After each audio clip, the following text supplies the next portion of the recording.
Unfortunately, it seems to have plateaued a little bit, not improving. Skated yesterday, skated today, not showing the signs of improvement to where he's a realistic option for the weekend, which is what it is. So I think he'll stay on the ice just because that's what he wants to do, and I'm fine with that. I don't think he's going backwards. I still feel like that day is coming where he's going to really, that bruise is going to have calmed down. He's going to really, take a jump forward, but not for this weekend. We might as well just focus on him for the holiday tournament there and get him at 100% instead of have to force him. Right now, I don't even think he's north of 80%. So. Any other new injuries out of the weekend? No, but there seems to be a lot of bumps and bruises, I can tell you that. I think it's just pretty typical for this time of year for a team that hasn't had a weekend off, that kind of stuff. Do you plan to keep Bergeron on defense this week? This week, yes. Okay. Yes, we do. I think he's doing a nice job back there. He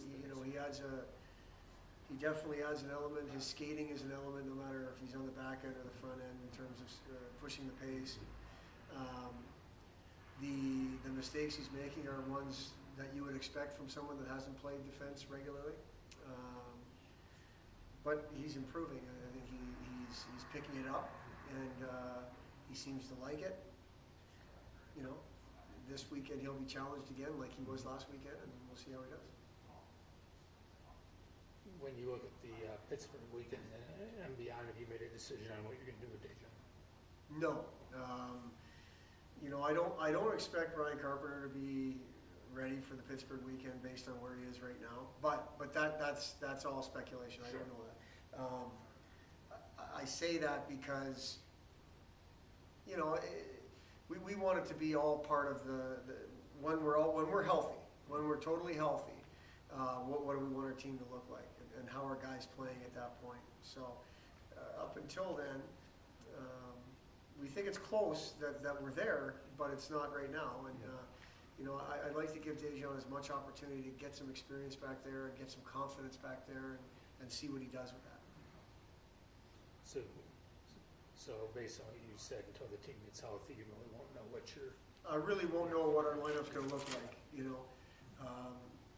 The reasons. Yeah. This past weekend and up until now, moving Bergeron back there hasn't changed the games of other people, unfortunately. It hasn't brought out more in other people, that competition. But it's been short. It hasn't been weeks. It's been days. So that's another reason we like him back there, is because there's competition, and that has to start bringing out better in people. With Michigan Tech, you're getting a team that's playing really well. We're getting a good team. Yeah.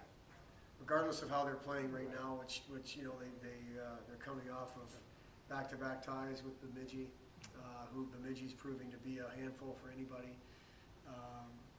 They're a really good team. They're a team that I think they felt they were a little bit undervalued based on the preseason standings and so on. They're a team that I don't know if they're in a transition of a culture change, or I know Mel's only been there, I think maybe his second or third year. They're a good team. I know they feel good about their team. They really like their forwards. They like their goaltending. I think their D is something that's evolving.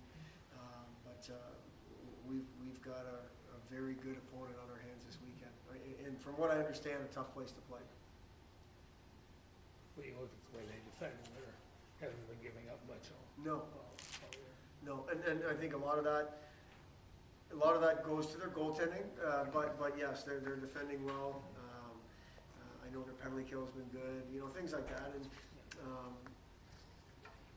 And it seems like our league, top to bottom, are teams that are defending and playing hard and those kind of things. And Tech is one of those ones that on tape looks like a top-level team for sure. And ironically, you mentioned they like their forwards, yet they've had a hard time scoring. Well, I look at their power play numbers, and when you talk to their staff and listen to them talk before the season, they really like their group of forwards. I don't know of any major injuries that they've had. I don't know what has changed from that. I haven't really paid that close of attention up until this week. So from a depth standpoint, they're as deep as any group of forwards we've played. We have to defend better than we've been defending, our penalty kill has been kind of good and bad. I think the results are probably a little bit better than the execution has been, which obviously we want it to be the other way. We want the execution to be good, which will lead to results on a consistent basis. We're going to have to be sharp in that area this weekend. But ultimately, we like the last 3 or 4 weeks, we've put a real emphasis on our defending and our execution defending, and it's going to be challenged this weekend again.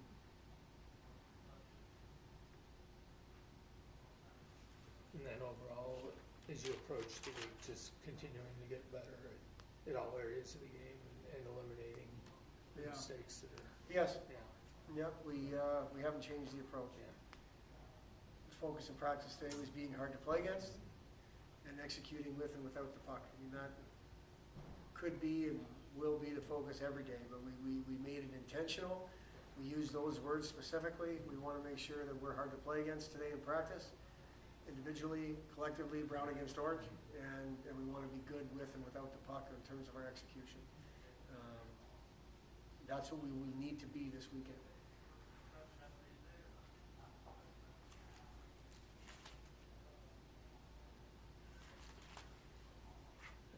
How do you compare Tommy Burke this year to last year?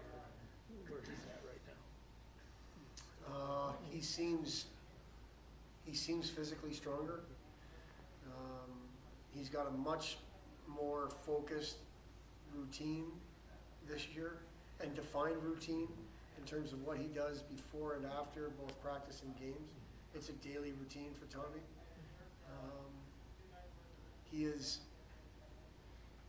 His confidence level is 100% higher than it was last year.